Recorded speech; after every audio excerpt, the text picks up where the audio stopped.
அனைவருக்குமே வணக்கம். சற்று முன் கிடைத்திருக்கக்கூடிய ஒரு மிக மிக முக்கியமான செய்தி ஒன்று வெளியாகியுள்ளது. சற்று முன் ஜனாதிபதி போட்ட உத்தரவு 24 மணி நேரத்தில் திமுக ஆட்சி கலைப்பு. இது மாதிரி பார்த்தீங்கன்னா செய்திகள் வெளியாயிருக்கு. ஸோ இப்போ திமுகவுடைய ஆட்சிக்கு ஒரு மிகப்பெரிய ஒரு கேள்விக்குறியாக தான் பார்த்தீங்கன்னா மாறி வருது இல்லையா? டாஸ்மாக் உடைய நிறுவனத்தில் நடந்த ரைடின் அடிப்படையில் செந்தில் பாலாஜியுடைய வழக்கில் பார்த்தீங்கன்னா அதிரடியாக திமுகவுடைய தலைமையகத்துக்கே ஒரு மிகப்பெரிய கேள்விக்குறியாக தான் வந்திருக்கு.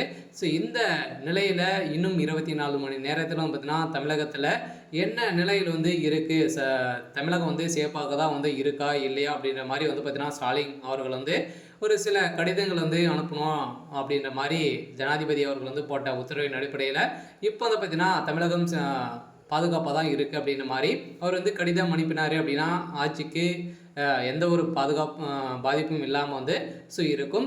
இந்த நிலையில் தான் ஒரு சில பாதிப்புகள்லாம் பார்த்தீங்கன்னா தமிழக அரசுக்கு வந்திருக்கு. இதை பற்றி இந்த வீடியோவில் நம்ம முழுமையாக பார்க்கலாம். அதுக்கு முன்னாடி நம்ம சேனலுக்கு இப்போ தான் நீங்கள் முதல் முறையாக வந்திருக்கீங்க அப்படின்னா மறக்காமல் நம்மளுடைய சேனலை சப்ஸ்கிரைப் பண்ணி சப்போர்ட் பண்ணுங்கள். வாங்க வீடியோக்குள்ளே போகலாம்.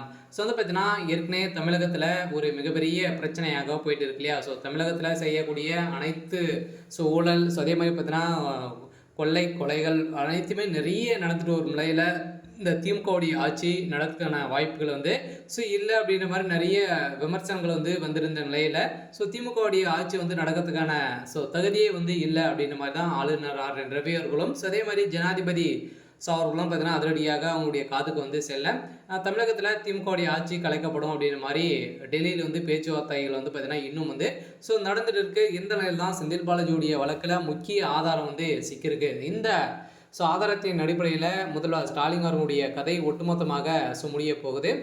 திமுகவில் ஆலமரமாக இருக்கக்கூடிய அனைவருமே பார்த்தீங்கன்னா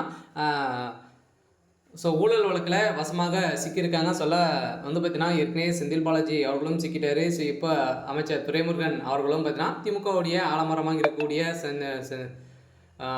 துரைமுருகன் அவர்களும் அதே மாதிரி முதல்வர் ஸ்டாலின் அவர்களும் பார்த்தீங்கன்னா அனைவருமே இந்த விஷயத்தில் வசமாக சிக்கி கொண்டிருக்கக்கூடிய நிலையில் தான் இப்போ ஜனாதிபதி அவர்கள் பார்த்தீங்கன்னா உத்தரவு போட போகிறதாகவும் தகவல் வெளியே இருக்குது. விரைவில் இவர் பார்த்தீங்கன்னா கடிதம் எழுதி அனுப்புகிறாரு அப்படின்னா எந்த ஒரு பிரச்சனையும் இல்லாமல் சால்வாக முடித்துக்கான ஏற்பாடுகள் நடக்கலாம். இருந்தாலுமே திமுகவுடைய ஆட்சிக்கு ஒரு மிகப்பெரிய கேள்விக்குறியாகவே மாறி இருக்கு. இன்னும் 8 மாத காலங்களுக்குள்ள பார்த்தீங்கன்னா திமுகவுடைய ஆட்சிக்கு என்ன நிலை வரும் அப்படின்னு தான் எல்லாருடைய பெரிய கேள்வியாகவே இருந்தாலுமே திமுகவில் உட்கட்சிக்குள்ளே நிறைய மோதல்கள் ஏற்பட்டிருக்கு.